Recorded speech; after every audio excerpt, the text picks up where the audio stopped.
मुख्यमंत्री योगी आदित्यनाथ के नेतृत्व में शुक्रवार को हुई कैबिनेट बैठक में कई बड़े अहम फैसले लिए गए। योगी आदित्यनाथ सरकार ने नोएडा से ग्रेटर नोएडा वेस्ट मेट्रो के लिए 394 करोड़ रुपए मंजूर किए हैं। दोनों शहरों के निवासी करीब एक दशक से इस रूट पर काम शुरू होने का इंतजार कर रहे थे। मिली जानकारी के मुताबिक अगले 6 महीने में निर्माण शुरू हो जाएगा।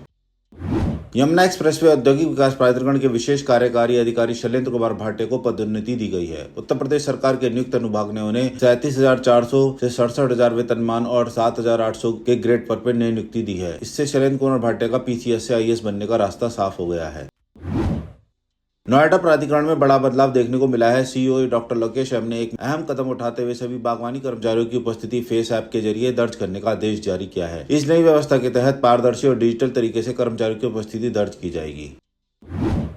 नोएडा प्राधिकरण के सीईओ डॉक्टर लोकेश एम शहर को बेहतर बनाने में जुटे हुए हैं। रोजाना की तरह शुक्रवार को भी सीईओ ने शहर का निरीक्षण किया। लापरवाही मिलने पर सीईओ ने ठेकेदारों पर कार्रवाई की। इस दौरान कर्मचारियों और अधिकारियों में अफरा तफरी का माहौल रहा। सीईओ के साथ एसीओ वंदना त्रिपाठी और उद्यान विभाग के वरिष्ठ अधिकारी भी मौजूद रहे।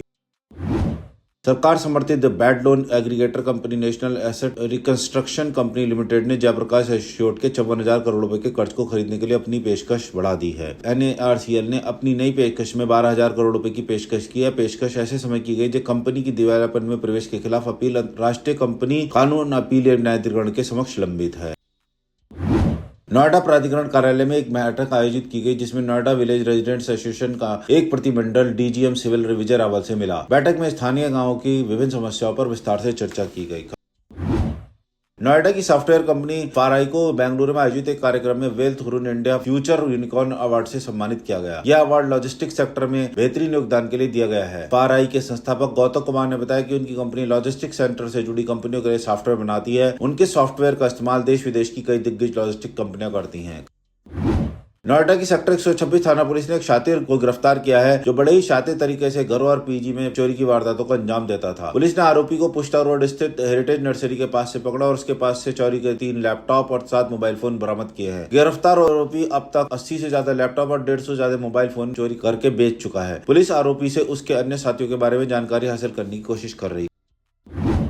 नोएडा एक्सप्रेसवे पर चलती कार में आग लग गई। ड्राइवर ने किसी तरह कूदकर अपनी जान बचाई, लेकिन मौके पर अफरा तफरी मच गई। कार में आग लगने की वजह से ट्रैफिक पुलिस को ट्रैफिक रोकना पड़ा। सूचना मिलने के बाद पुलिस मौके पर पहुंची। कार को मौके से हटाया जा रहा है। इसकी वजह से हजारों लोग परेशान हैं।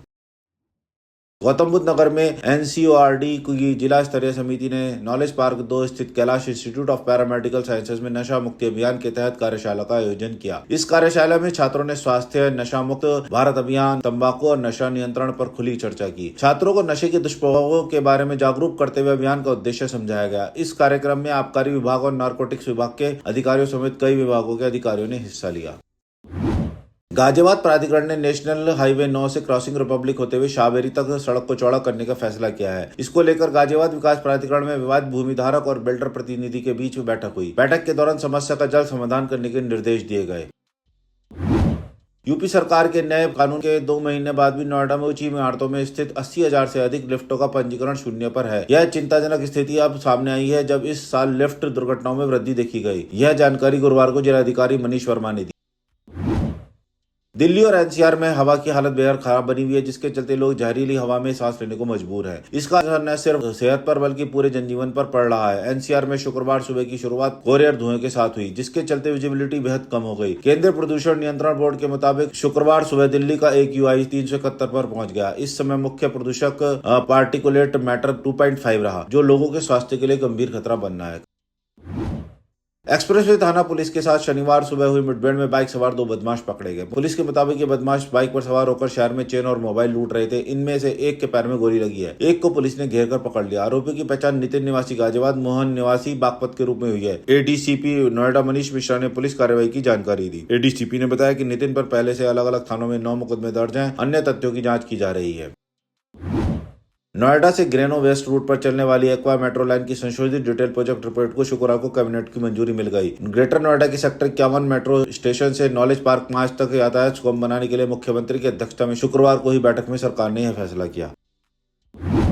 बिजली चोरों के खिलाफ अभियान के तहत नोएडा पावर कंपनी लिमिटेड ने पिछले 3 दिनों में अलग अलग इलाकों में बड़े पैमाने पर बिजली चोरी पकड़ी है। बिजली चोरी के कुल 96 मामले दर्ज किए गए। एनसीपीएल ने पुलिस की मौजूदगी में ग्रेटर नोएडा के डावरा, इशेपुर, जानीपुरा, शमशापुरा, साकीपुर, एमनाबाद और सफीपुर गाँव के साथ साथ चाई 3 और ओमिक्रॉन 3 में कई ठिकानों पर छापेमारी की।